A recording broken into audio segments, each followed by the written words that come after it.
Welcome to सफलता classes. सफलता classes में आपका स्वागत है। मैं अभय चंद कुमार।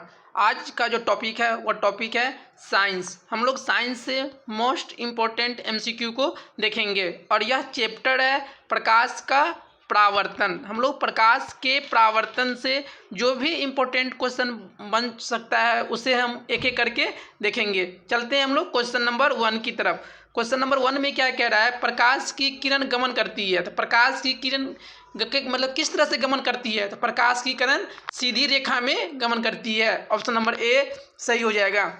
नेक्स्ट क्वेश्चन सेकेंड, प्रकाश का जो प्रकाश का वेग न्यूनतम किस में होता है? ऑप्शन नंबर ए में कह रहा है निर्वात में, ऑप्शन नंबर बी में जल में, ऑप्शन नंबर सी में वायु में, ऑप्शन नंबर डी में कांच में। तो प्रकाश का वेग न्यूनतम किस में होता है? कांच में होता है। और प्रकाश का वेग निर्वात में कितना होता है? 3 × 10⁸ मीटर प्रति सेकेंड। निर्वात में 3 × 10⁸ मीटर प्रति सेकेंड होता है। नेक्स्ट क्वेश्चन चलते हैं हम लोग। मोटर गाड़ी के चालक के सामने लगा रहता है। जो मोटर गाड़ी होता है उसके चालक के सामने में कौन सा दर्पण लगा रहता है? तो कौन सा दर्पण लगा रहता है? उत्तल दर्पण। ऑप्शन नंबर बी सही हो जाएगा। नेक्स्ट क्वेश्चन 4, मोटर कार के हेडलाइट में किसका प्रयोग होता है? जो मोटर कार होता है उसका जो हेडलाइट में किस दर्पण का प्रयोग करते हैं हम लोग? तो किसका करते हैं हम लोग? अवतल दर्पण। ऑप्शन नंबर सी सही हो जाएगा। नेक्स्ट प्रश्न 5, समतल दर्पण द्वारा बना प्रतिबिंब होता है। जो समतल दर्पण द्वारा बना प्रतिबिंब कैसा होता है? काल्पनिक। ऑप्शन नंबर बी सही हो जाएगा। नेक्स्ट क्वेश्चन 6, लेंस की क्षमता का एसआई मात्रक। तो लेंस की क्षमता का एसआई मात्रक क्या होता है? डायप्टर। ऑप्शन नंबर ए सही हो जाएगा। नेक्स्ट प्रश्न 7, प्रकाश की किरणों का पथ दर्शाने वाले चित्रों को कहा जाता है। जो प्रकाश की किरणों का जो पथ को हम लोग दर्शाते हैं उस दर्शाने वाले चित्र को हम लोग क्या कहते हैं? तो किरण आरेख। ऑप्शन नंबर ए सही हो जाएगा। नेक्स्ट क्वेश्चन 8, 2D क्षमता वाले लेंस का फोकस होता है। तो फोकस अंतर क्या होता है? क्षमता बराबर क्या होता है? P बराबर क्या होता है? 1/f। हमको क्या दे रखा है? पावर दे रखा है। कितना दे रखा है? 2 और बराबर में 1/f। तो यहाँ से हम क्या निकाल लेंगे? f निकालेंगे तो 2 बराबर 1। तो a बराबर में क्या हो जाएगा? 1/2। ये डायप्टर में है तो इसको हम लोग किसमें बदलेंगे? ऑप्शन दिया हुआ है सेंटीमीटर में, ऊपर में 100 से गुना कर देंगे तो 50 × 100 मतलब 50 सेंटीमीटर। ऑप्शन नंबर डी सही हो जाएगा। नेक्स्ट प्रश्न 9, किसी उत्तल लेंस की फोकसांतर 50 सेंटीमीटर है तो उसकी क्षमता, उसमें पूछ रहा था हमसे क्या चीज़, मतलब क्षमता दिए हुआ था तो उसमें फोकसांतर पूछ रहा था। इसमें हमको मतलब फोकसांतर दे दिया है तो उसका क्षमता था। P बराबर क्या होता है? 1/f। f कितना दे रखा है? 50 सेंटीमीटर। इसको बदलेंगे किसमें? मीटर में। तो 100 से क्या करेंगे? ऊपर में गुना करेंगे, 50 × 100। तो ये क्या होगा? 2D। अब 2D प्लस का होगा या माइनस का? तो यहाँ क्वेश्चन क्या कह रहा है? उत्तल लेंस। तो उत्तल लेंस का जो क्षमता होता है वो क्या होता है? अपना धनात्मक होता है। तो ऑप्शन नंबर डी इसका सही हो जाएगा। नेक्स्ट प्रश्न 10, प्रकाश के किरणों के समूह कहते हैं। प्रकाश के जो किरण है उसके समूह को हम लोग क्या कहते हैं? किरण पुंज। आपसे पूछेगा किरण पुंज किसे कहते हैं? तो प्रकाश के किरणों के समूह को हम लोग क्या कहते हैं? किरण पुंज कहते हैं। नेक्स्ट क्वेश्चन 11, उत्तल लेंस की क्षमता। जो उत्तल लेंस है उसकी क्षमता क्या होता है? धनात्मक। ऑप्शन नंबर बी सही हो जाएगा। नेक्स्ट क्वेश्चन 12, अवतल लेंस की क्षमता। अवतल लेंस की क्षमता क्या होता है? ऋणात्मक। ऑप्शन नंबर ए सही हो जाएगा।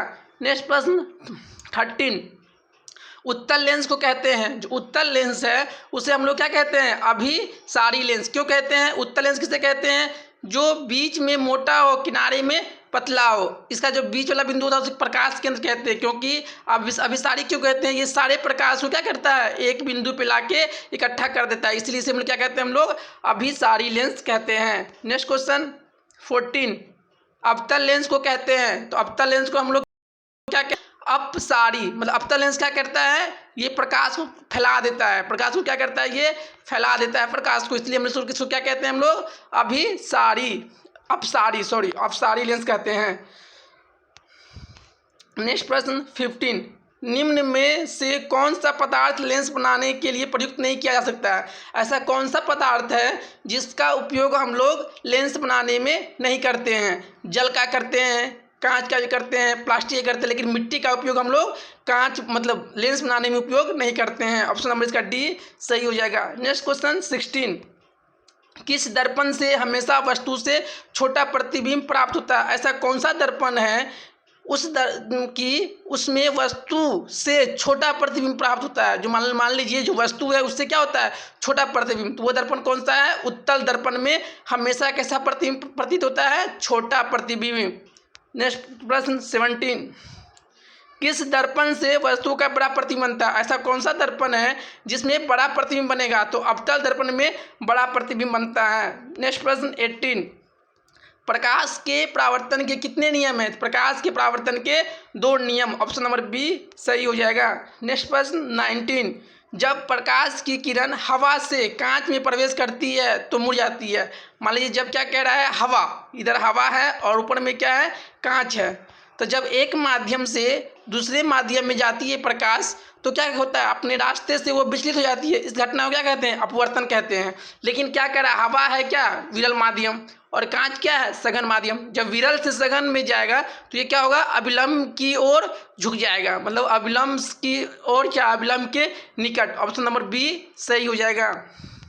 नेक्स्ट प्रश्न 20, फोटोग्राफी कैमरा का जो अभिदृश्यक होता है, जो फोटोग्राफी कैमरा होता है जहाँ पे हम लोग देखते हैं, वो किस तरह का लेंस होता है? तो वह होता है उत्तल लेंस। ऑप्शन नंबर ए सही हो जाएगा। नेक्स्ट क्वेश्चन 21, साइड मिरर के रूप में प्रयुक्त होता है। जो गाड़ी होता है, गाड़ी में जो लगा हुआ रहता है मिरर, उसे हम लोग क्या कहते हैं, साइड मिरर। तो उस साइड मिरर में किस तरह का दर्पण लगा रहता है? तो उत्तल दर्पण। Option number B.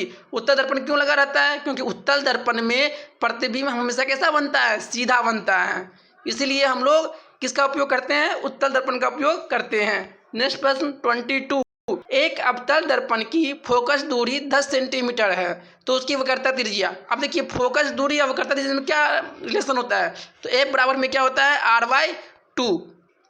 यहाँ पर दे रखा है फोकस दूरी, तो फोकस दूरी रखेंगे 10 और r/2, तो वक्रता त्रिज्या कितना होगा, 10 दूना 20, मतलब 20 सेंटीमीटर। ऑप्शन नंबर बी सही हो जाएगा। नेक्स्ट प्रश्न 23, निर्गत किरण एवं अभिलंब के बीच के कोण को कहते हैं, मतलब निर्गत किरण और अभिलंब के बीच के कोण को हम लोग क्या कहते हैं, परावर्तन कोण। मतलब जो किरण मतलब आई और इस पे टकरा के क्या वापस चली आई और इसमें क्या डालते हैं, अभिलंब डालते हैं। तो क्वेश्चन कह रहा है निर्गत किरण मतलब जो किरण जा रही है वो किरण और ये अभिलंब के बीच के कोण को हम लोग क्या कहते हैं, परावर्तन कोण। ऑप्शन नंबर बी सही हो जाएगा।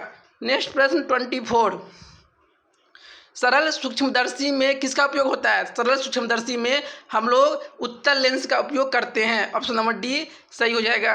नेक्स्ट प्रश्न 25, किस लेंस के द्वारा सिर्फ काल्पनिक प्रतिबिंब बनता है? ऐसा कौन सा लेंस है उसमें हमेशा कैसा प्रतिबिंब बनेगा, काल्पनिक। तो अवतल लेंस में हमेशा काल्पनिक प्रतिबिंब बनता है।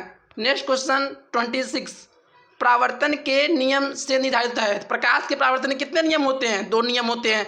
तो दूसरा नियम क्या कहता है, आपतन कोण बराबर परावर्तन कोण। ऑप्शन नंबर ए सही हो जाएगा।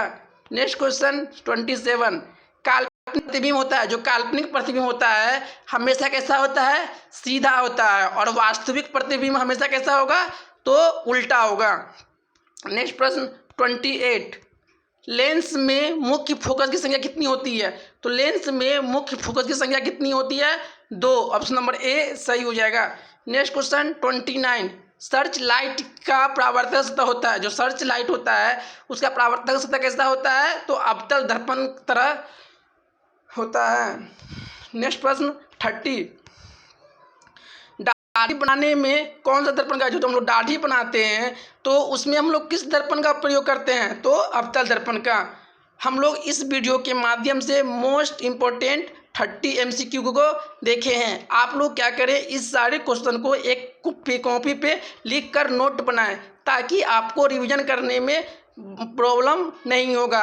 अगर मेरे द्वारा पढ़ाया हुआ समझ में आ रहा है तो ज़्यादा से ज़्यादा इसे सब्सक्राइब करें, लाइक करें और अपने दोस्तों में ज़रूर शेयर करें। Thank you for watching.